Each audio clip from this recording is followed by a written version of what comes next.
political parties in Guyana have finally signed the Code of Conduct, and in sports, West Indies hoping to level the series against England in the final test.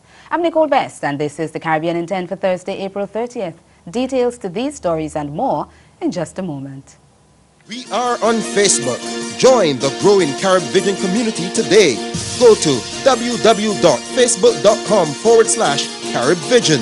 Be a part of our online family, whether you are located in Canada, the USA, or even farther away. CaribVision is about what it means to be from the Caribbean, our culture, our lifestyles, our voices. Log on or switch us on. CaribVision.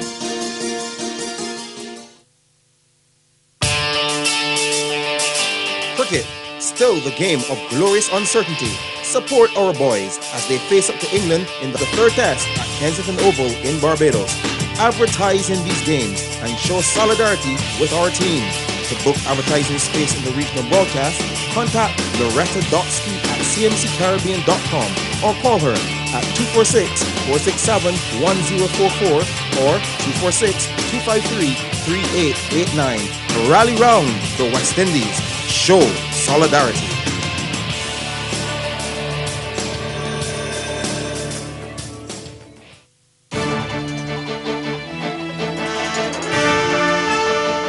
Less than 2 weeks ahead of general elections, political parties in Guyana have finally signed the Code of Conduct. The signing comes days after the Organization of American States expressed concern about the conduct of parties during the campaigning. The code was signed on Wednesday in the presence of Chairman of the Elections Commission, Steve Surajbali.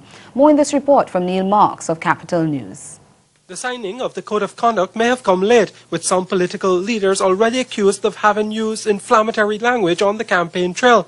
But in the crunch time to general and regional elections, the leaders still have the opportunity to abide by the code. At least that's the hope of the Elections Commission Chairman, Dr. Steve Surajbali. This is the day which begins the process which political differences are consciously cast aside, so that you, noble visionary patriots, and you all are, by placing your signatures on the document, are in effect placing our nation first.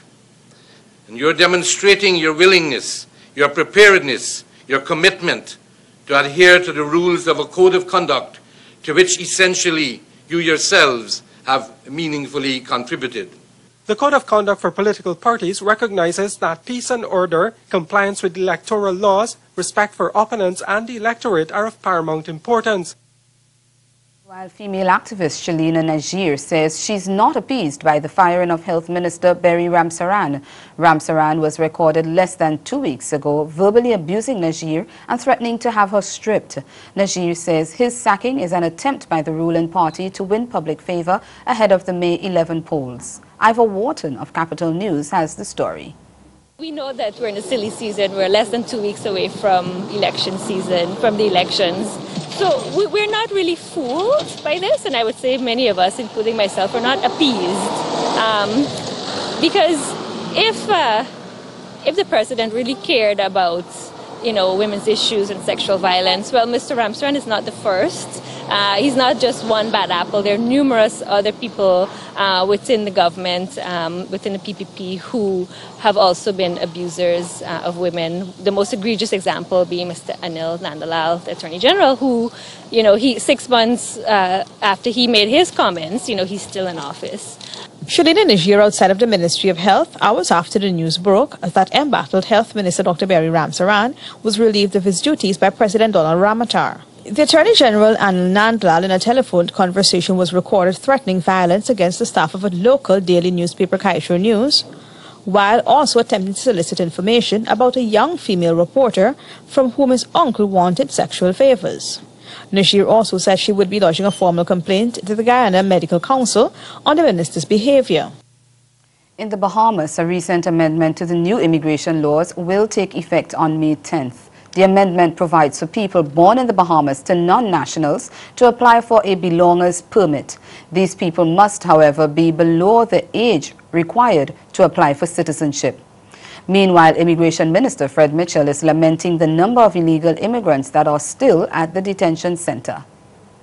There are now 133 people in the detention center as of this morning.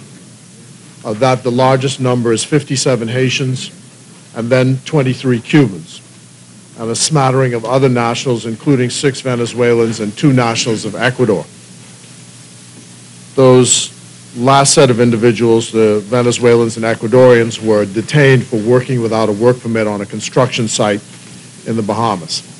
Mitchell says there is an increase in the number of non-nationals being charged with immoral crimes.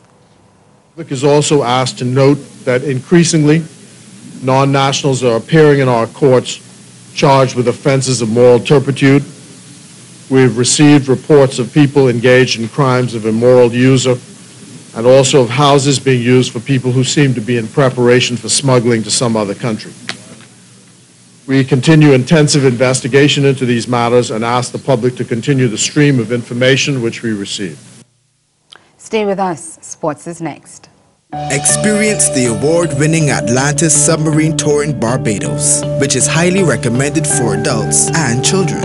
Imagine yourself in a rail submarine with big viewports all around, submerged to depths of up to 150 feet in air-conditioned comfort. This narrated undersea voyage can take you to a reef and a shipwreck as curious fish peek in and sea fans sway.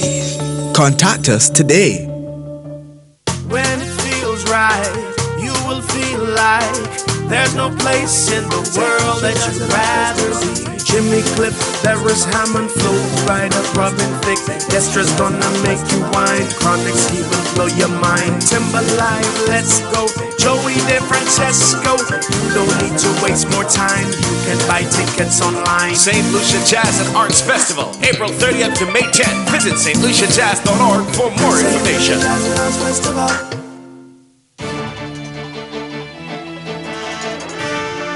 It's the final day of preparations ahead of the third and final test between West Indies and England. The match bowls off at Kensington Oval on Friday. England lead the series 1-0 after winning the second match by 9 wickets in Grenada last week. Vice captain Craig Brathwaite says the team is looking to equal the series. Quite confident. Still know I have a lot of work to do, still working hard, a lot of things to improve on, and looking forward to this game.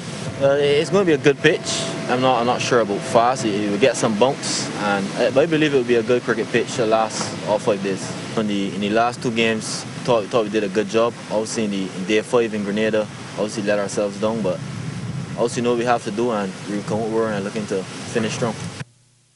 Trinidad and Tobago's cricket board is supporting West Indies spinner Sunil Narine, who was banned from bowling off breaks in matches organized by the BCCI.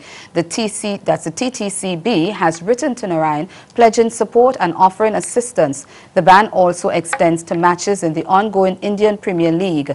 Narine is allowed to continue bowling his other deliveries, but the BCCI is threatening to suspend him if he uses the off break again in the IPL. The TTCB says Narine has the necessary resolve to overcome the situation and continue to mesmerize batsmen around the world.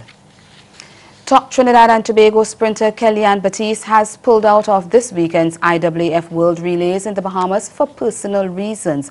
Batiste was part of a 23-member contingent announced by the National Association of Athletics Administrations last week. A statement from the association dismissed suggestions that it was related to her recently completed 21-month ban for doping. Batiste missed the inaugural World Relays last year, but TNT's 400, that's the 4x100 meters women's team, won bronze. Batiste posted 10.98 seconds to win the 100 meters at the recent Tom Jones Memorial Invitational in Florida. And that's the Caribbean in 10. Join us again for Caribbean Newsline. Have yourselves a good afternoon.